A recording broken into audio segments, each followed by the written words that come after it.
Guna menjamin ketersediaan energi bagi masyarakat di seluruh wilayah Indonesia, PT Pertamina Persero membentuk Satgas Natal dan Tahun Baru. Adapun secara nasional, stok BBM, LPG, dan aftur dalam kondisi aman dan seluruh infrastruktur telah disiagakan seperti 7.786 SPBU serta 414 stasiun pengisian bahan bakar umum nelayan. Dalam rangka mendukung lancarnya masa libur Natal dan Tahun Baru, serta menjamin ketersediaan energi bagi masyarakat di seluruh wilayah Indonesia, PT Pertamina Persero membentuk Satgas Nataru yang sudah beroperasi sejak 16 Desember 2024 hingga 9 Januari 2025 mendatang. Vice President Corporate Communication PT Pertamina Persero, Fajar Joko Santoso mengatakan, Satgas Nataru bertugas di seluruh lini operasional mulai dari hulu hingga hilir.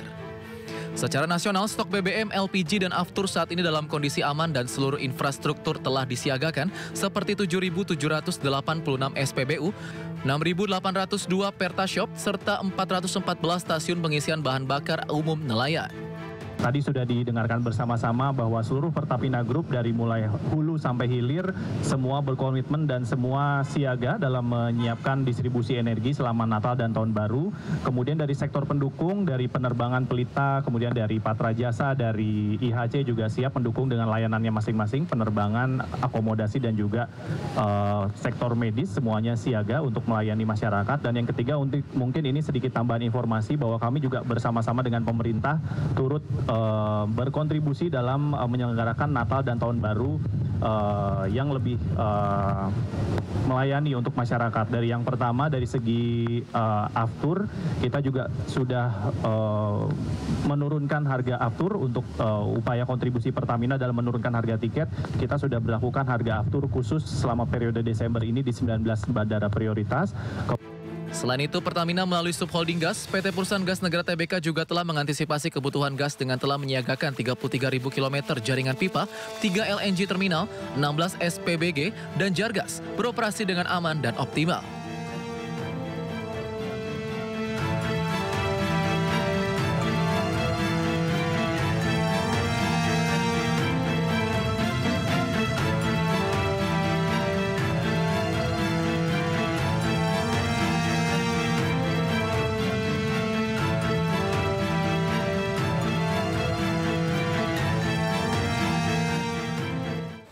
Pajak pertambahan nilai atau PPN di Indonesia resmi naik menjadi 12% di tahun depan. Di tengah tekanan ekonomi ini, dua fenomena menarik muncul di kalangan publik, yakni frugal living gaya, hidup hemat yang sangat terkontrol, serta doom spending, kecenderungan belanja impulsif untuk menghindari stres dan juga tekanan hidup.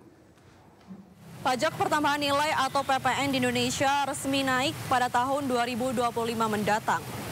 Kebijakan ini dinilai sebagai upaya pemerintah untuk memperkuat pendapatan negara di tengah tantangan ekonomi yang semakin kompleks. Namun di sisi lain, kenaikan ini tentu akan berdampak pada daya beli masyarakat. Di tengah tekanan ekonomi, dua fenomena menarik muncul di kalangan publik, yakni frugal living yang merupakan gaya hidup hemat yang sangat terkontrol, serta doom spending, kecenderungan belanja impulsif untuk menghindari stres dan tekanan hidup. Frugal living menjadi pilihan bagi mereka yang ingin menjaga kestabilan finansial di tengah tekanan ekonomi. Gaya hidup ini menekankan pengelolaan uang yang cermat, fokus pada kebutuhan utama, dan menekan pengeluaran untuk hal-hal yang dianggap tidak esensial.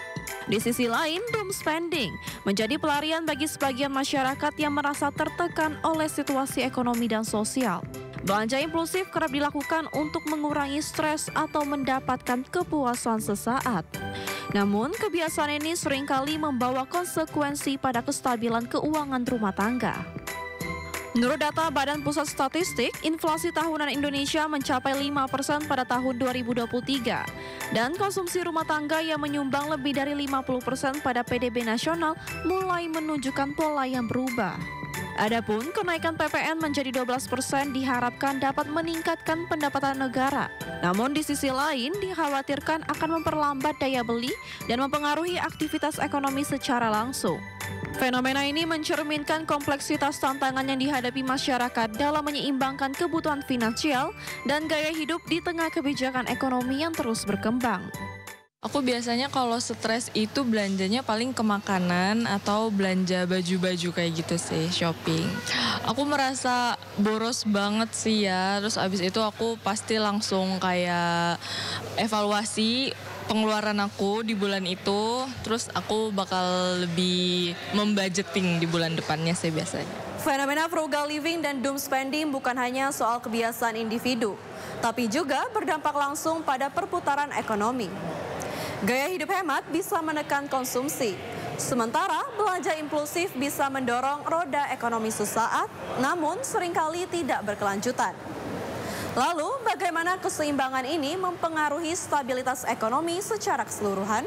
Spendingnya bagus, konsumsinya bagus, ekonomi itu bergerak, ya ekonomi bergerak dan kondisi stabilitas dan juga makroekonomi itu lebih bagus lah. Apalagi kan kalau kita lihat ekonomi kita kan 56-57%-nya kan disumbangkan oleh konsumsi.